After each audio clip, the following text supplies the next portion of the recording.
it's your girl Barbie J here, and we are talking about Tyler Perry's Sistas, Season 2, Episode 15, A Tough Decision. And a few of them had tough decisions in this episode, and I'm going to tell you why at the end. And you let me know down in the comment section what you think were the tough decisions. But I think few of them had some. So before we get started, if you haven't subscribed to my channel, please subscribe. If you leave a comment and feel free to share also.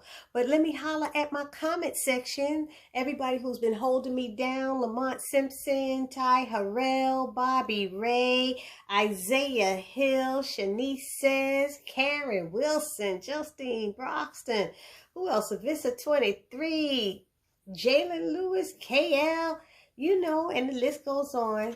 Thank you guys for holding it down for me. Anyway, let's get started. So it starts off how it ended. Danny, right? Danny comes home and Preston's there on the floor, all beat up in front of her door. I guess that white landlord didn't let him in. I guess not. No, she done learned her lesson because Danny got her straight about that a few episodes ago. Anyway, so she's thinking she should take him to the hospital because he looks so bandaged up. He's like, no, I'm okay. He comes inside and they're talking about what happened. And he's saying, oh, his brothers didn't like something he said. And she's like, you need to tell me what happened. And he's like, she kept saying, tell me the truth. And he kept saying the same thing until she said, your brothers came and visited me at my job. He's like, what? What happened? And he's like, I hope they didn't put their hands on you. She said, no, because I ran them over with the cart. He said, you what? She's like, I ran them over with the cart. He was like, no wonder that fool was limping. Danny was like, all I can do is laugh. Oh my God, she got him ice and she's putting it on his bruise, you know, his swollen face and stuff. Then she dropped the bag of ice. He said, damn, Danny, what you doing? What did he say? Those my balls? He said, ain't nothing wrong with them. She's like, oh yeah, we need those. I think they're so funny together sometimes, you know. I love Danny sometimes. Sometimes she just be too much. But in this episode, she's pretty cool. So anyway, but you know, this episode to me, this episode was so. I mean, it wasn't a lot of action going on. It's almost like what do you call it? Somebody wrote a filler. It's like a filler episode where they trying to set it up for more stuff that's going to happen. So anyway, you know, Danny tells him that his brothers was calling her biatches and hoes and stuff, and he was like so upset, and you know, and what was it? Oh, and she had to ask him. She was asking him, she said, I need to know something. He's like, what? She said, was I a bet? Because remember they said that she was a bet, and he was like, He said, first of all, he told her don't worry about them because they a bunch of assholes. So he let her know she shouldn't be concerned. And I don't think she really was, you know. And he let her know they were only his half brothers anyway. But he said she wasn't a bet. She was the best thing that ever happened to him. And I said, oh, shooky. I thought that was so sweet. And he kept trying to explain to her. She's like, I know men do that stuff. They bet on things. And he's like, no, I would never do that to you. I really care about you and stuff. He said, you met me. You met my sister at the airport. He said, she's not like that. We're not like that. He said, sometimes I can't even believe I'm related to them dudes. He was like, my sister's so open-minded and stuff. And remember, the sister was down. I think she met the sister at the same time. So he said he would never bet on somebody as special as her. And I thought that was so sweet. Oh my goodness. I love that. Then they showing Maurice and stuff. And, you know, they got Maurice. He's coming home. And Calvin done moved his couch around. I'm like, why people do that? You just got there. And you want to start moving and rearranging furniture to somebody who been living there for years? Stop being stupid. He told him, but your couch is just facing the wall. It's facing the window. I've turned it to face the TV. He said, I don't want to look at the damn TV. Leave my alone. Leave it alone, he said, you know. He's like, oh my God. So basically, Maurice likes looking at that wall because there's a window there. So he can look out there at other people in their apartments. And he said they're very entertaining. So he's nosy. And of course, Calvin was saying that's not right and all this stuff. So then he's like, anyway, where you going? He's like he's moving on. He going out, moving on. Him and Sabrina just real stupid. Both of them waiting for the other one to call, and I don't even know why. And so, first of all, he dressed up with that flower shirt. That floral shirt was a bit too much. That's why, Maurice had to tell him, she wants somebody more like a thug. She don't want, because he thought she messing with that guy at the job. He said, no, she wants somebody different. She want more like a thug and stuff. So, he said, you're too a metro for her. And I said, oh, Lord. But he said, you and Sabrina need to leave me out of your shit. He just tired of them too, because they going back and forth and acting like they moved on, and they really didn't. They like each other, but nobody would admit that they like the other one. I don't know. Well, he says she won't commit, and that is true. And he wants to make a commitment. So you can't be mad at him for that. That's for sure. Then we have, who else? Then it was Andy. She comes home and she sees her apartment full of flowers, and she kind of has this smile on her face, and I'm sitting there going, did she change the damn locks yet? I'm like, you smiling, but you not concerned how all these flowers got in your apartment?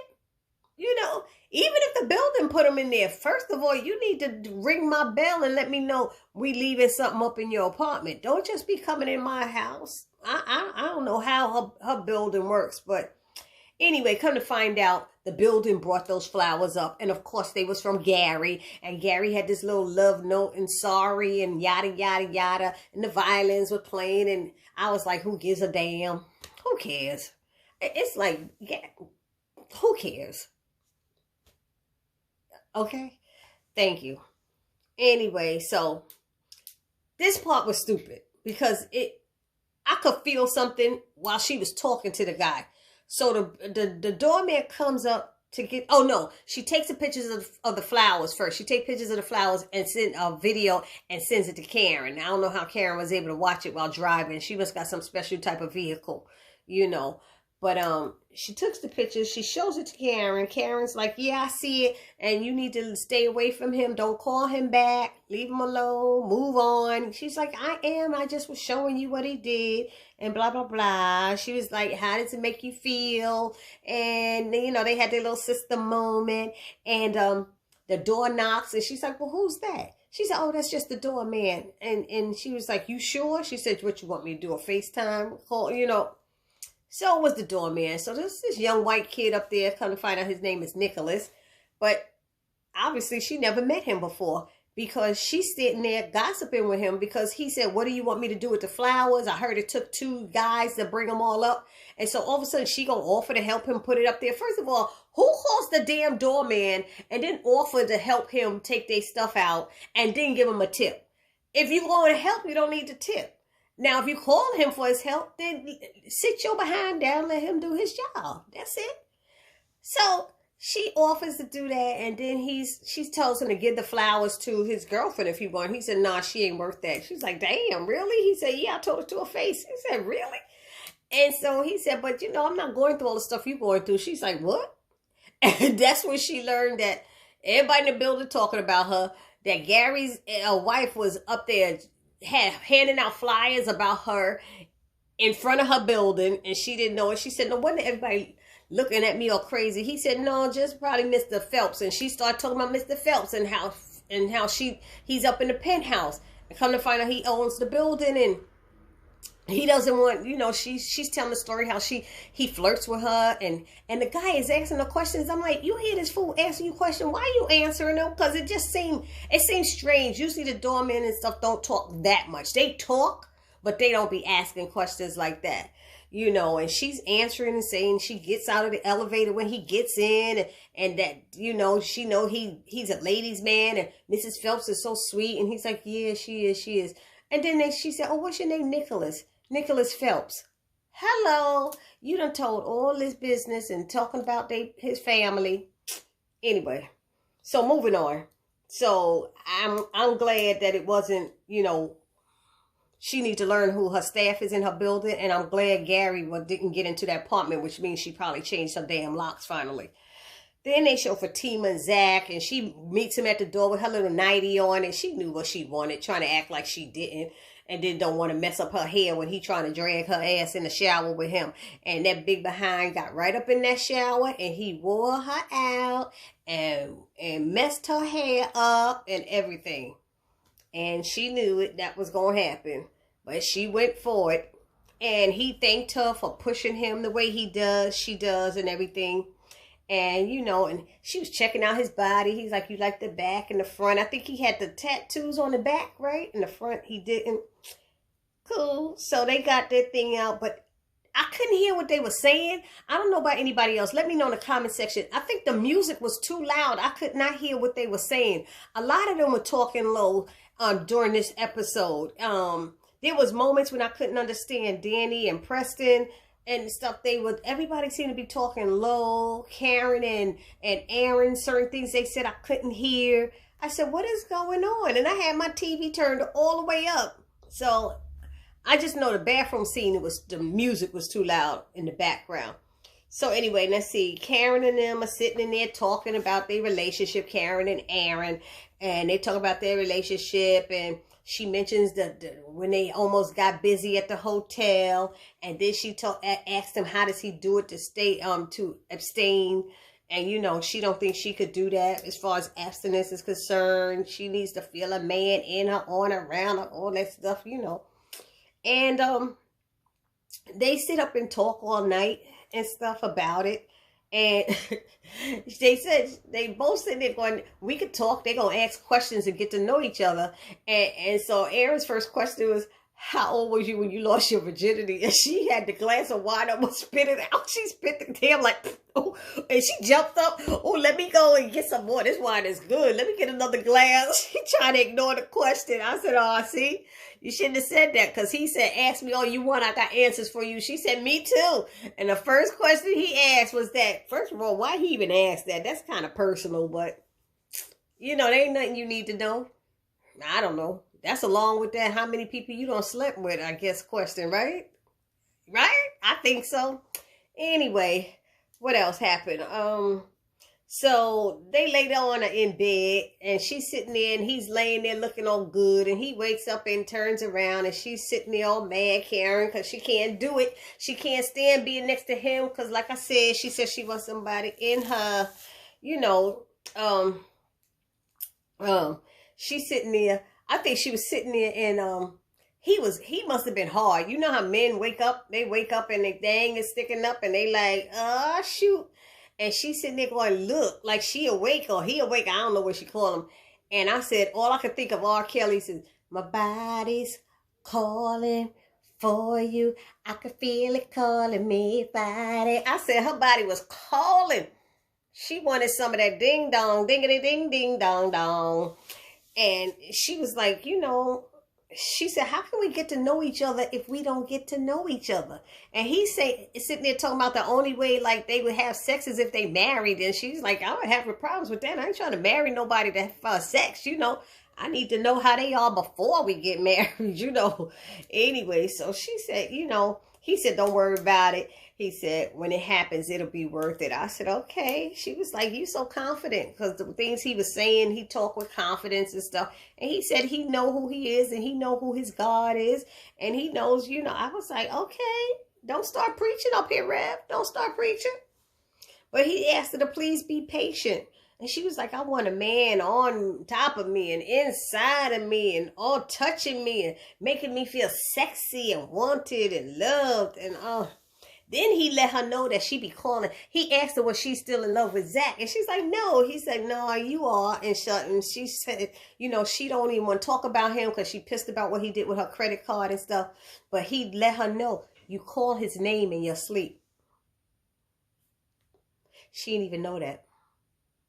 I'm like, I am shocked, because now this is crazy, because next week, this is when it's going to set it off. When Fatima sitting in her chair talk about she met this guy, you know, who makes her feel the same way. I'm like, here we go. But, she calls Zach's name in her sleep. Hello. Anyway, so then there's, Oh, I think I said, oh, my nose itches. Sorry. Danny and Preston, they were talking about moving in together, because she was taking care of his bruises and all of that stuff was going on. He took the cold bath for his ribs, so he's feeling better. And she asked him what he's going to do. Is he going to go back there? She's like, you can't go back there. He said, no, I can't. He said, I got some money saved up. I could go to a hotel and stuff. And she's like, no, you can stay here. I was like, oh, shoot. And he's like, I can stay here. She's like, yeah, you can stay here. He said, but what about all those guys, other men that be coming here? Because first he was saying no. And she was like, I wouldn't have asked you if I didn't mean it. Because he was like, no, no, no. And she's like, yeah, yeah, yeah. And I know she felt some kind of way when he first said no, but I'm sitting there going, they probably only known each other a couple of weeks now, a few weeks. I know we've seen all these episodes, but it's only a few weeks, I think. So she said he could stay with her, and he was like, well, then I'm going to have to pay the rent. She's like, no, she said, honey, that's a given. Then she would say, you could go for, you could pay half or something like that. You pay half is $1,100. That's probably the whole rent. He was like, stop it. I'll pay the whole thing. But he said, wait, first, what about all those guys that come to your house? And she was like, what guys? He said, what about Zach? She said, shit, you let Zach in more than I do? He's like, you right about that. She's like, I'll be letting him in.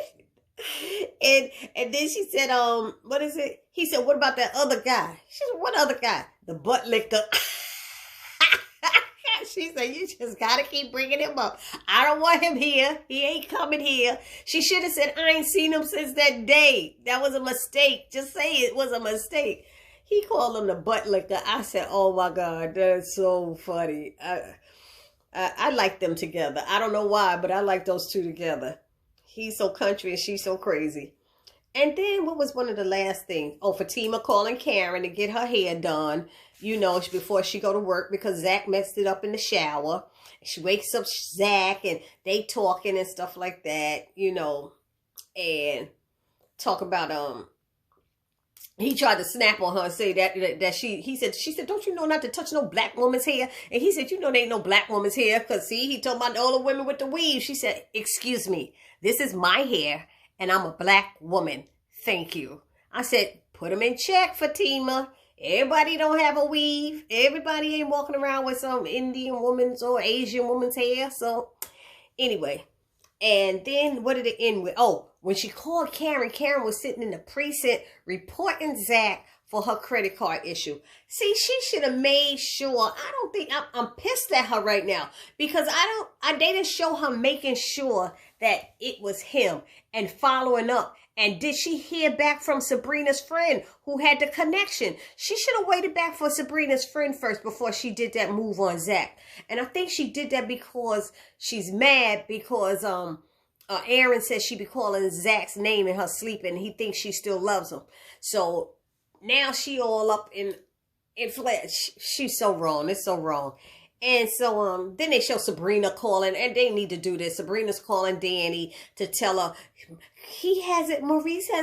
Calvin hasn't called me and stuff. Well, Maurice told her to call Calvin her damn self, but she don't want to do that. I can't believe he didn't call me. Who you there with? I'll talk to you later, Sabrina. I'll talk to you later. That's what Danny's saying. She's like, who's there with you? What you doing? You just wanted to know. I was like, they didn't even need that whole scene.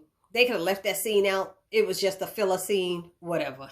So it ended with the police pulling over Zach. Now, I don't know what he did for them to slow him down, but they couldn't have chased just his car because Karen don't know what Zach's truck looks like. And I don't remember Danny telling them. She just said he had a truck. She didn't say what kind, what color, and they can't just happen to be pulling him over. So he must have did something, ran a stop sign or whatever, and then they saw that in there because this is just not making any sense. So that's the end of my review. Y'all let me know down in the comment section how you feel about it. Also, subscribe to my channel, but also the title, A Tough Decision. Y'all let me know in the comment section who had the tough decisions, because there were a few tough decisions in this one. Okay? This your girl, Barbie J, saying peace.